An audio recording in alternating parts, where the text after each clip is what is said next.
JMW Turner, Turner, Turner, Turner, Turner, Turner, Turner, Turner, Turner, Turner,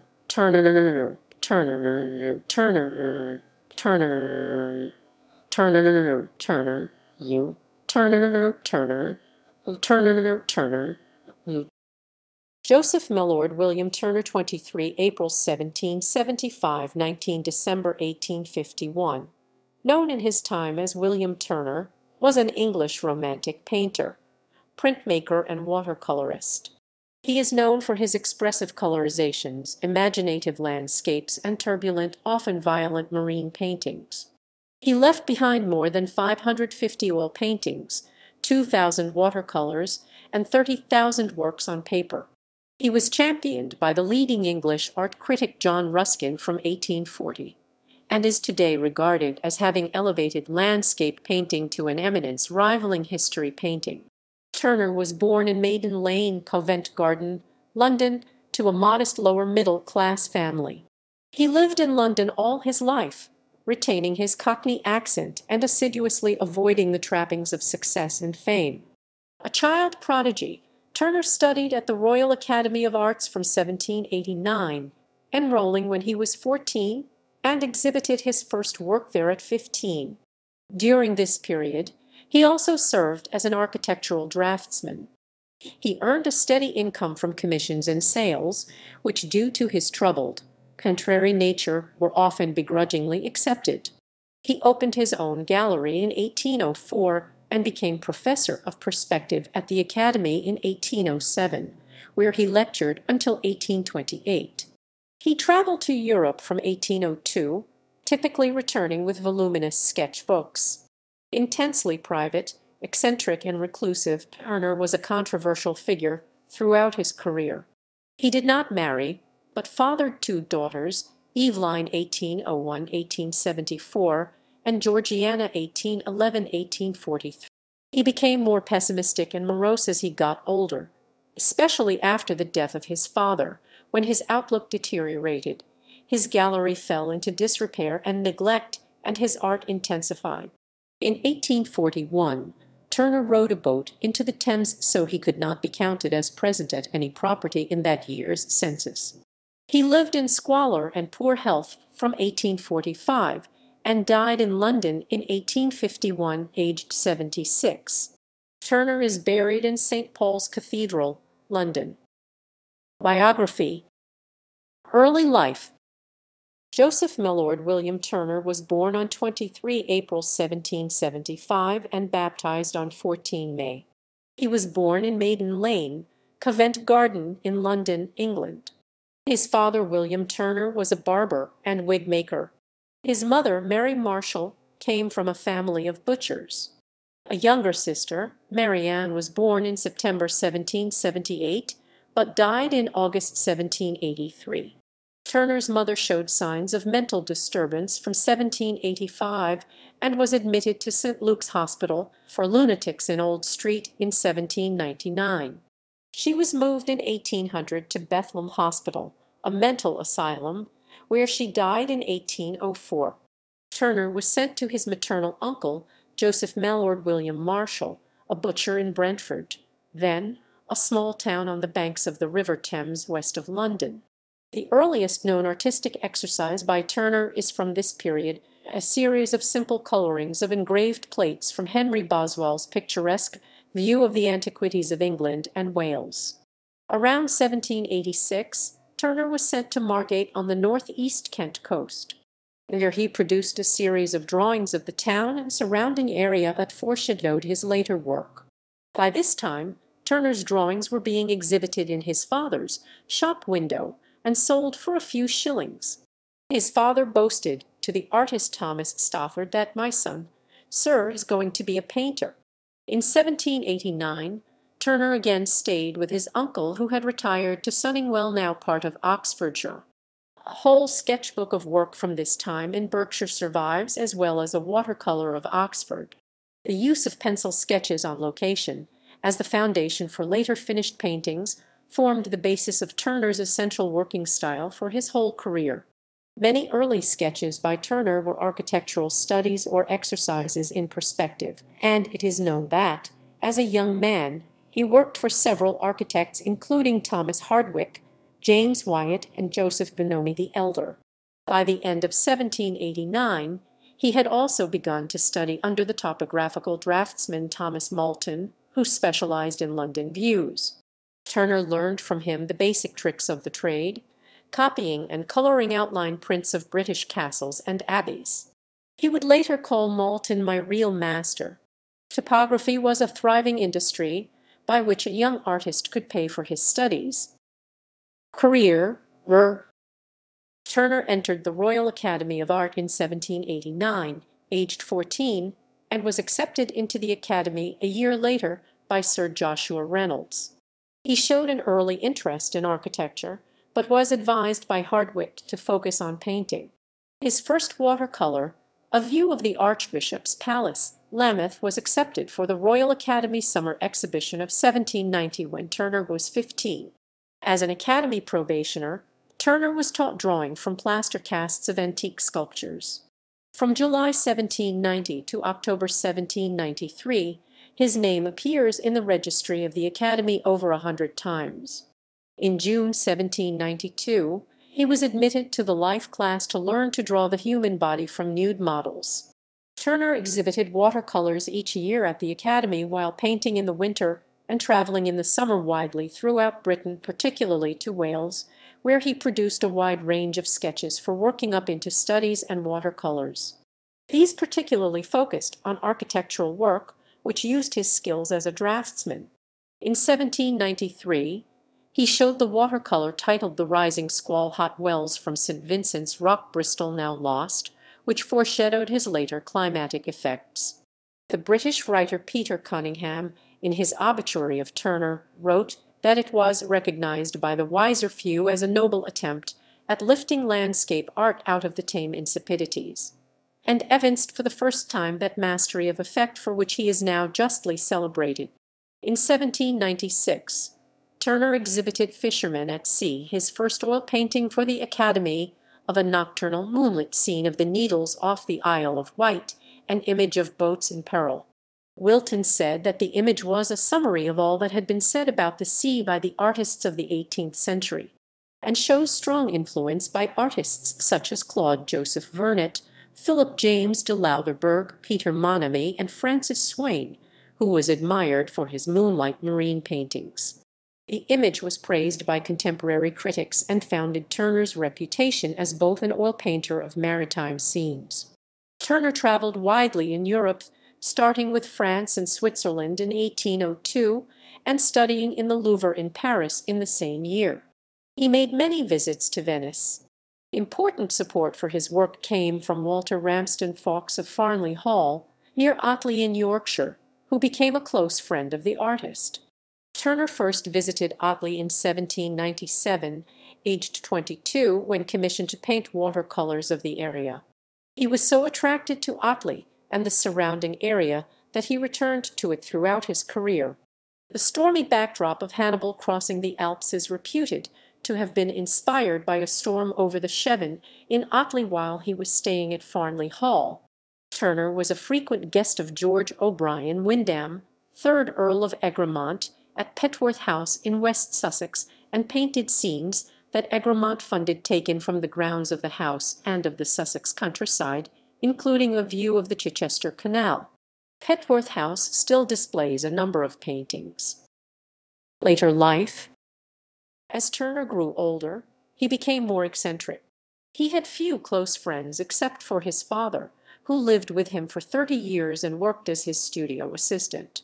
His father's death in 1829 had a profound effect on him, and thereafter he was subject to bouts of depression. He never married, but had a relationship with an older widow, Sarah Danby. He is believed to have been the father of her 2 daughters, Evelina Dupois and Georgiana Thompson. Turner formed a relationship with Sophia Caroline Booth after her second husband died, and he lived for about 18 years as Mr. Booth in her house in Chelsea. Turner was a habitual user of snuff. In 1838, Louis Philippe I, King of the French, presented a gold snuff box to him. Of two other snuff-boxes, an agate and silver example bears Turner's name, and another, made of wood, was collected along with his spectacles, magnifying glass and card case by an associate housekeeper. Turner formed a short but intense friendship with the artist Edward Thomas Daniel. The painter David Roberts wrote of him that he adored Turner, when I and others doubted, and taught me to see and to distinguish his beauties over that of others. The old man really had a fond and personal regard for this young clergyman, which I doubt he ever evinced for the other. Daniel may have supplied Turner with the spiritual comfort he needed after the deaths of his father and friends, and to ease the fears of a naturally reflective man approaching old age. After Daniel's death in Lycia at the age of 38, he told Roberts he would never form such a friendship again. Before leaving for the Middle East, Daniel commissioned his portrait from John Linnell. Turner had previously refused to sit for the artist, and it was difficult to get his agreement to be portrayed. Daniel positioned the two men opposite each other at dinner, so that Linnell could observe his subject carefully and portray his likeness from memory. Turner died of cholera at the home of Sophia Caroline Booth, in Chain Walk in Chelsea, on 19 December 1851. He is buried in St. Paul's Cathedral, where he lies near the painter Sir Joshua Reynolds. Apparently his last words were "the sun, or sun, is God," though this may be apocryphal. Turner's friend, the architect Philip Hardwick, the son of his old tutor, was in charge of making the funeral arrangements, and wrote to those who knew Turner to tell them at the time of his death that, "I must inform you we have lost him." Other executors were his cousin and chief mourner at the funeral, Henry Harper Roman, for benefactor of Westminster, now Chelsea, and Westminster Hospital, Revd. Henry Scott Trimmer, George Jones R.A., and Charles Turner A.O.A. Art. Style.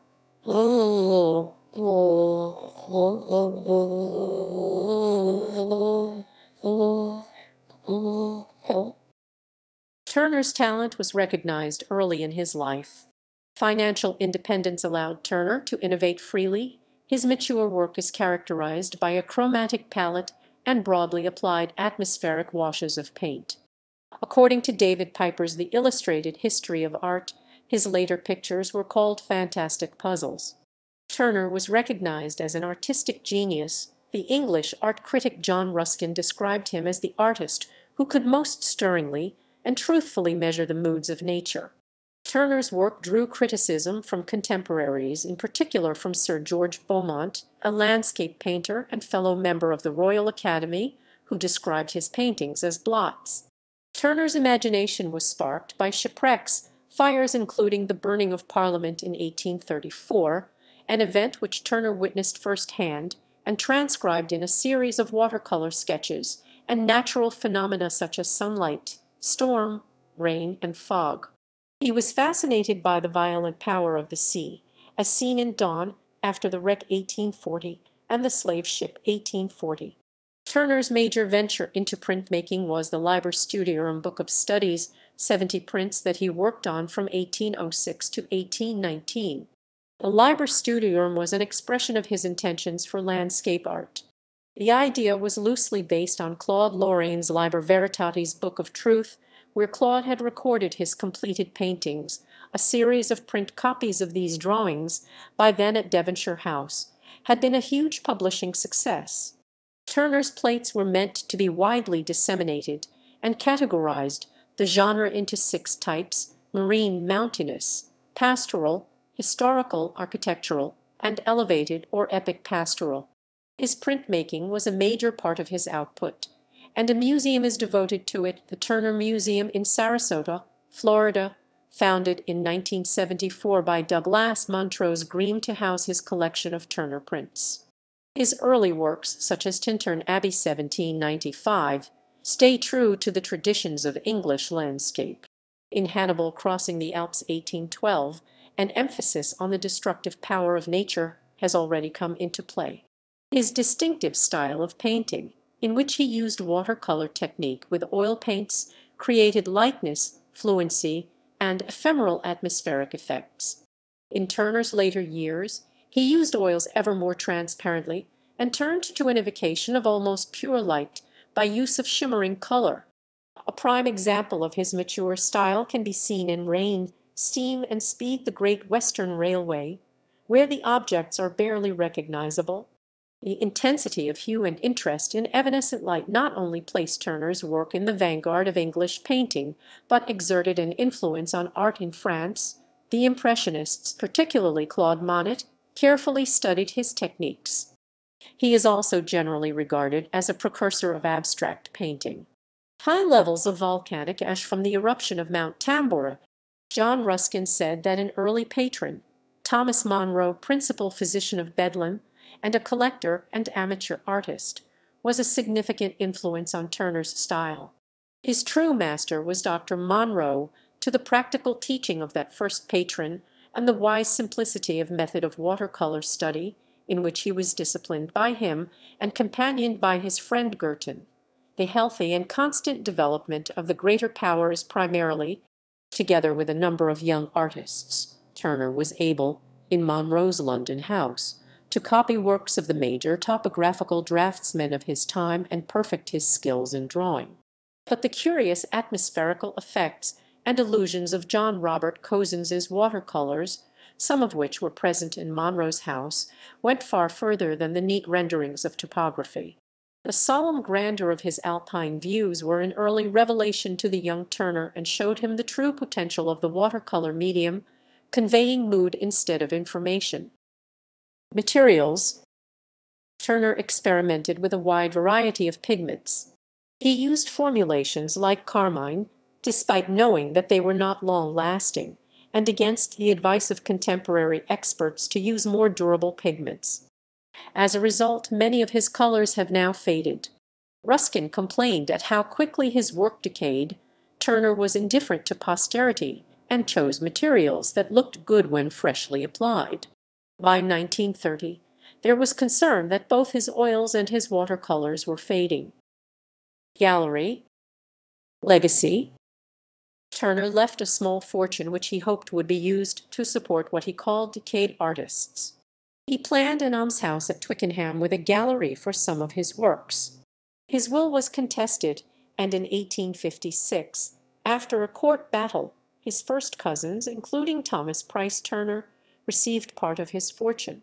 Another portion went to the Royal Academy of Arts, which occasionally awards students the Turner Medal. His finished paintings were bequeathed to the British nation, and he intended.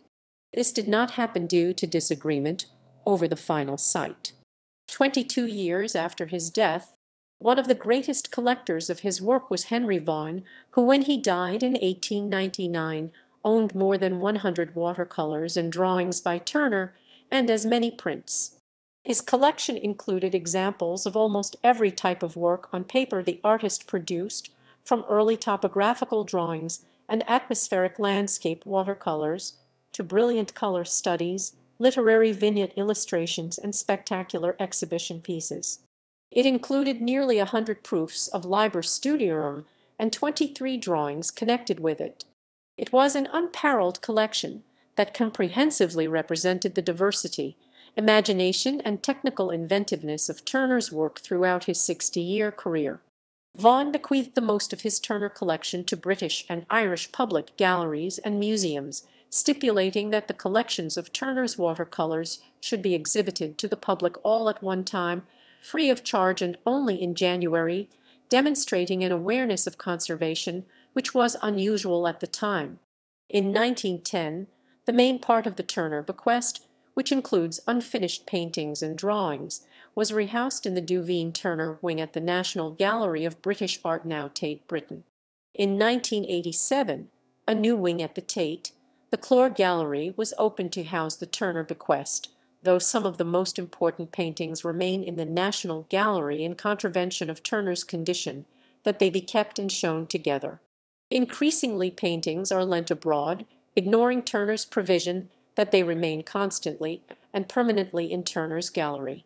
St. Mary's Church, Battersea, added a commemorative stained glass window for Turner between 1976 and 1982. St. Paul's Cathedral, Royal Academy of Arts, and the Victoria and Albert Museum all hold statues representing him. A portrait by Cornelius Varley with his patent graphic telescope, Sheffield Museums and Galleries, was compared with his Death Mask National Portrait Gallery, London, by Kelly Freeman at Dundee University 2009-10.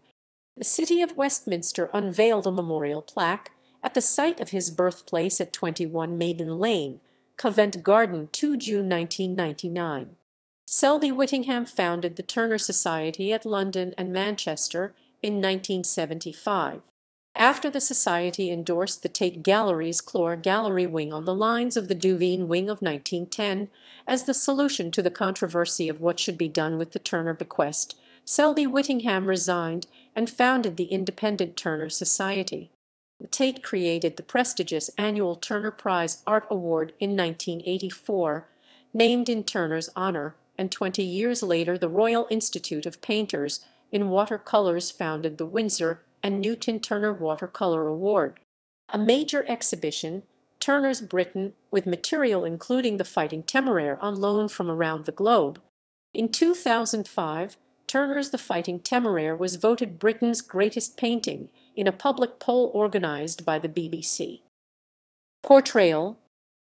Leo McKern played Turner in The Sun is God, a 1974 Thames television production directed by Michael Darlow. The program aired on 17 December 1974 during the Turner Bicentenary exhibition in London.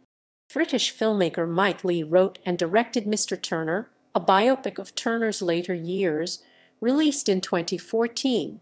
The film starred Timothy Spall as Turner, Dorothy Atkinson, Marion Bailey, and Paul Jesson, and premiered in competition for the Palme d'Or at the 2014 Cannes Film Festival, with Spall taking the award for Best Actor. The Bank of England announced that a portrait of Turner, with a backdrop of the Fighting Temeraire, would appear on the £20 note beginning in 2020. It is the first £20 British banknote printed on polymer. It came into circulation on Thursday, 20 February 2020.